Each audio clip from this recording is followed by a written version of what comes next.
back to another episode of Pedagogy Pods.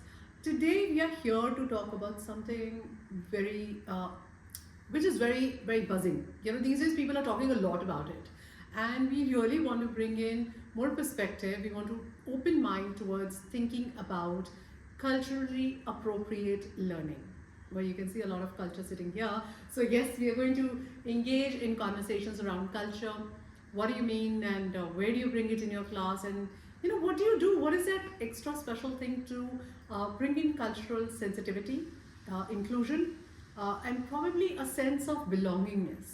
Yeah, I will leave it for you both to pick it up from These here. days it is very relevant because people are coming from other places, other countries also.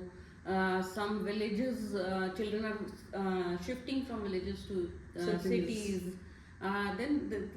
Some south say people are coming to north say people are going to south because transferable jobs are like such. So I think it matters for the classrooms to be creative. Like they should include everyone in there. Yeah, Yeah. I feel it's very important for the children to know they have to be very sensitive towards each other. That and especially in a place like India, we have 29 states, we have so many languages, so we have to be very tolerant and very accepting of each other. And for that, we need to engage and we need to teach our students what are different cultures, what are different states all about. So it's a very interesting topic that they learn about each and every state. Now it's from teacher to teacher how they take it forward, but especially definitely it's a very important thing for them to know, like where and especially as you said, sense of belonging. While somebody from Hyderabad coming to Delhi should not think I don't belong here. That's Very a wrong true, thought, very right? true. So And, for that we really need to, as teachers, really need to plan a very interesting thing where they all learn about different topics and different cultures in a very interesting way. Sometimes That's they what get I very was boring. saying. Teachers should be like they should always be aware of this thing. How many students are there? So how to include everyone? They should plan their lessons like this, so that everyone can feel the part of that classroom. Yeah, and with so much of mobility coming in, while you said that people are moving places, I think a sense of identity needs to set in by understanding who I am in this group of 25 people around me. Let's say Yeah. students. So if there are 25 students, where do I belong? Because you're in another state, you're in another place.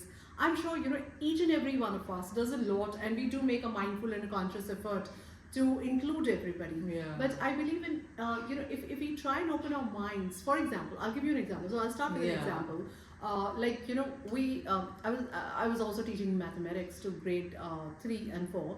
And while we were doing shapes, so shapes around us, what we used to do was every student had to pick up one monument or building from your own city right now where you are living, one from your hometown or your home state, and one an international building from any city or any place that you want to.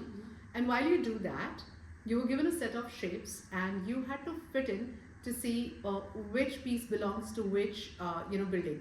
So what they could identify is that structurally there were a lot of similarities. Let's say one of the students was from Agra, so they picked up Taj Mahal as one of the monuments to study. So you had a dome, you have those pillars. So all of those, when they compared to Delhi, we have Qutub Minar in Delhi, we have Red Fort in Delhi. So with Qutub Minar, they could see that the cylindrical shapes were common between these two. And then they picked up the Eiffel Tower. Yeah. So there were no cylindrical shapes there, Yeah. yet there was the tall Exactly. building concept. So We can also compare it to Leaning Tower of Pisa. that too. Where, it's like that's cylinder how- comes in, it's like cylindrical shape is similar. Exactly. And it makes Yeah. the chapter so interesting. also. Exactly. So It's not only serving one purpose; it is making it interesting more and more. absolutely, it's inclusive. bringing in awareness. It's also connecting to the past to move Yeah. forward.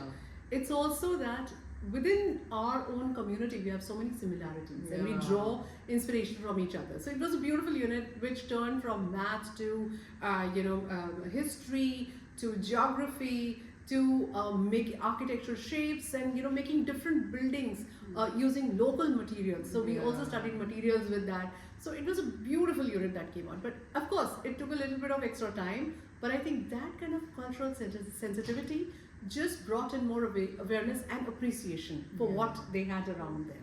Even festivals is something very what we can compare. For a single festival, we have different names in different states. True. Like Makar Sankranti Makar is coming Sankranti, now. Lodi is coming. Yeah, One day. Lodi, Makar Sankranti, and then we have Pongal in South. Then there we you have in Maharashtra, I'm forgetting the name. We have something else in Maharashtra. So the same festival is celebrated with different names and different ways. But the whole idea of celebrating that festival is same. Yeah, The reason is same. So that's how they learn from different states. So somebody from Maharashtra can say, okay, we do this, we eat this, and we make this at home. My mom makes this, or my dadi or nani makes this. And then Punjab person can say, okay, we do this.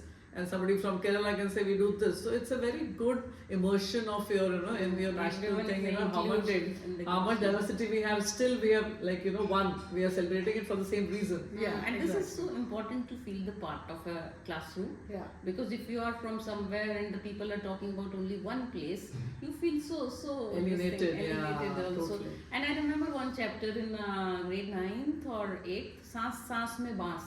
Okay. It was about bamboo plants and how people in Northeast use bamboo plant everywhere. So plants are everywhere. In each and every state we have plants, Yeah. different kind of plants depending on the weather, depending on the Totally, condition, yeah. and we use them in different ways. Yeah.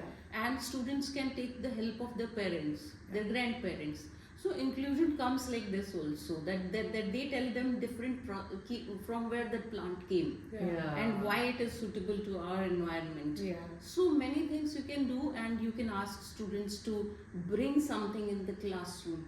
Show and tell maybe kind yeah, of, maybe yeah. Haryana mein there is a tree, UP mein there is a tree, Maharashtra mein there is some mango tree, or different varieties of mangoes and Yeah. how they're used and how this wood is used.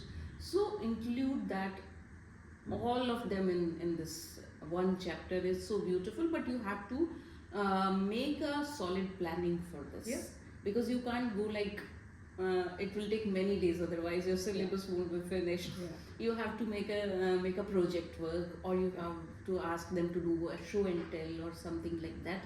So in that, teacher's role is so important. And I also feel collaboration between teachers is very important. Very, Like if yeah. you collaborate with the science or the social sciences teacher, your project could be a shared timing between the three Yeah. classes. It and also you will have becomes a more interdisciplinary impactful. where It what becomes we are- interdisciplinary. yeah, It so could even that's become what- transdisciplinary because students don't know while studying about that culture. They are conveying their understanding using the language, but they are studying concepts of science and social science. So it's more transdisciplinary by nature, where you have fluidity of subjects and you don't even realize the subjects that are at play over here. Yeah, exactly. Something very interesting, because this is the start of the year. So something very interesting that we used to do is, because I was in an international school, so for them, we had students from various countries. I had Korean students, Japanese students, Australian students, and I have to talk about the Australian students as well, because that's something that inspires me a lot. So coming back to what I was talking, for us, January 1st used to be New Year. Yeah. So one of the students who belonged to China said that, is that really a new year? And that was a very interesting question that was posed, right? Yeah. Is January 1st really the new year? Yeah. Yeah. So Not for everyone. not for everyone, yes. Yeah. Okay, so we have different, especially Meenakshi, according to our Indian calendar. Indian calendar, yeah. Yeah. So 1st January is not the new year. The Chinese calendar, it's Yeah. not the new year. So different, perspectives about when does your year begin, Yeah. and yet we all celebrate 1st of January globally Yeah. as the start of the year. So that's something that we can bring into a classroom. So simple conversations. We don't really have to pause. Yeah. Another thing that I really wanted to mention was, I am very, very inspired by Australian, mindset in education. They have three major elements: being, belonging, and becoming. Wow. Yeah, those are the three Yeah. major words that they Okay. use. I love the way they can actually help student identify. Can you say that again? Yeah, that's being. That is your own being. Yeah. Belonging. Belonging. Where do I belong? Mhm. And becoming. What do you Becoming. want What to do I become? become? So beautiful it is. Yeah, it is. It is Just three words, but so deep. They're very deep. Yeah. And you must read their literature on this. Again, I'll share a link here. That will inspire you to think about bringing in cultural sensitivity into your classroom. You know, anything that they Yeah. do, they first bow down to respect and pay homage to Yeah. the Maori culture before they do anything. That's so Yeah. beautiful. Really. You know, like for us, we've always taught, even in international school, we would never force anyone to greet by saying namaste, which is very much of our Indian culture. Yeah. But we ingrained into them that it is important to greet in your own way. Yeah. And what we found out was, in most of the cultures, we bow down to greet, Yeah. especially the Eastern culture. Yeah, especially the Eastern one. That's You know? right. Yeah. Yeah. I think in one of the sessions we covered using different languages as well. Yes, Yeah. we did. Yeah, Yeah. I remember that. Yeah. So what we're trying to bring in here is somewhere sensitivity towards culture, inclusion, probably more of your own individuality Yeah. is what we could bring out by making culturally appropriate classrooms or learning. And also somewhere down the lane, we realize that it's the whole essence of us being who we are. Yeah. So that's very important. We don't want a fluid personality. We really want every child to shape up according to their own, not just the metropolitan look, like we live in metropolitan Yeah. cities, right? But an individuality or a culturally rich environment is what we want to provide to them. I will also add tolerance to this, because in Yeah. today's such a, it's such That's a, very important. it's, I will say it's unpredictable world. So many things are happening around us. So I feel children really need to be tolerant of other cultures and other personalities. We should. That's what it'll come out, because we are teaching them different cultures, we are teaching them different customs and traditions, so that they're aware. There's nothing wrong with somebody who belongs to another country and doing something prayer in a different way. It doesn't mean that they're bad people, or we don't. So we need to be really teaching them how to be tolerant of other societies and other cultures as well. And accepting. Yeah, Yes. and And accepting. accepting of those. Yeah. Wonderful. Absolutely. Anything from you, Meenakshi?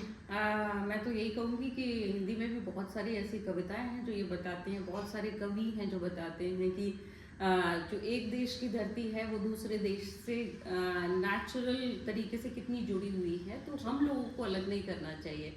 तो एक बहुत सुंदर सी कविता है जो हम link में डाल देंगे, जिसमें बहुत सुंदर तरीके से ये बताया हुआ है कि किस तरह से एक देश का भाप जा करके दूसरे देश में बारिश बन के गिरता है।